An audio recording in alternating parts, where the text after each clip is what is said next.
তোর পায়ে কি কেউ প্যারাক মারছে? হঠাৎ দাঁড়ায় গেলি কেন? আমি আর দুলো ভাই আজকে বাড়ি যাব না। বাড়ি যাবে না মানে? আমার কিন্তু একদিনে 2 মেয়ে দেখার রেকর্ড নাই, কাজেই বাড়ি চল। আপনার কষ্ট করে কোনো মেয়ে দেখা লাগবে না।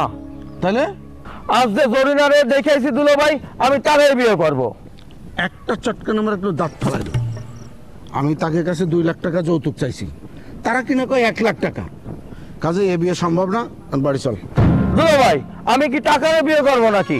আপনি কিসের জন্য টাকার কথা করছেন, যৌতুকের কথা করছেন? আমি তো ওই মায়ের নামে বিয়ে করব। আরে বুঝিস না কেন? এই ব্যবসা একবার লস করলি আর ঘুরে দাঁড়ানো যায় না। বিয়ে তো আমি করবো দুলো ভাই, আপনি তো না। পুরে শালা, এখন তো তুই বিয়ে করা নিয়ে এত ভাব দেখাচ্ছ কেরে? এত বছর যে তোরে আর তোর বোনরে খাওয়ালাম, পড়ালাম, মানুষ করলাম, এর কি কোনো দাম নাই? আমার বোন তো আপনার স্ত্রী, তারে তো খাওয়ানো পড়ানোর দায়িত্ব নিয়ে আপনি বিয়ে করছেন। আর আমি তো আপনার দোকানে মাগনা কর্মচারী হিসেবে কাজ করতেছি। আপনি তো কখনোই আমার বেতন করে কিছু দেন না, খালি 2 ঈদে 2টা যাওয়া দেন আর কিছু দেন দুলো ভাই। এই জন্যই তো এখন বিয়ে করে একজন খাওয়ানে আলা আনে আমার ঘাড়ে চাপাই দিতে চাচ্ছ, প্রতিশোধ নিতে চাও, তাই না? সি সি দুলো ভাই, এটা প্রতিশোধ হবে কিসের জন্য?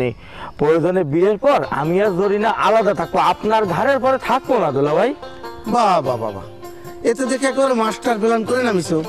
কে বাবু, তোরে তো আমি মনে করছিলাম তুই একটা সহজ সরল বোকা শোকা চাল, কই সেরকম তো মনে হচ্ছে না।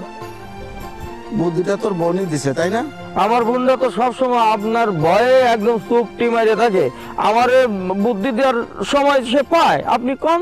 না না না না, এসব কথা বললি তো হবে না নে, কারণ তোর মুখের ভাষা তো এরম হবার কথা না। দুলো ভাই, আমি আপনার মতো চালাক চতুর না হলেও আমি এই যৌতুকের অভিশাপের বলি হতে চাই না। আপনি আমার আপার সাথে পরামর্শ করে আমার বিয়েটার ব্যবস্থা করেন দুলো ভাই। না, এ বিয়ে হবে না। আমি যৌতুক চাইছি মাত্র 2 লাখ টাকা, তার মধ্যে 1 লাখই নাই। এ বিয়ে কি করে সম্ভব হয়?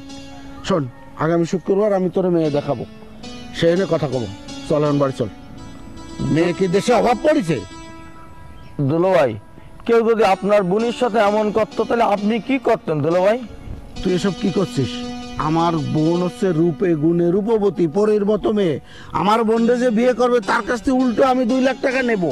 ওরে দুলো ভাই, আপনি তো অনেক সাংঘাতিক মানুষ। আচ্ছা কম তো, কি দায় এই সত্ত্বে আপনার বোনরে বিয়ে করবে? সেটা চিন্তা করে তোর মাথার চুল পাকাতে হবে না।